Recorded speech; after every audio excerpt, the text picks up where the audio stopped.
Hindi naman agad nawawala si Jesus sa buhay natin. Na kahit minsan tinatalikuran natin siya, laging nandyan pa rin ang Diyos.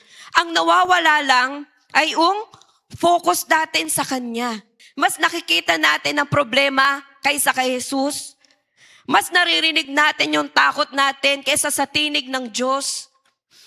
Mas naiisip natin yung pressure sa buhay kaysa sa presensya niya.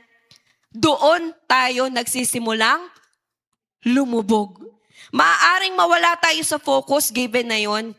Dahil minsan napapagod tayo, minsan natatakot tayo, minsan pakiramdam natin lulubog na tayo sa pressure, sa problema, sa bagyo ng buhay natin.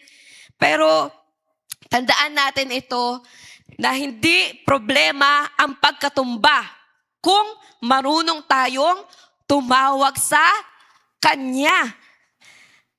Dahil kapag nagsimula kang lumubog, huwag kang tumingin sa bagyo, kundi tumawag ka sa Kanya.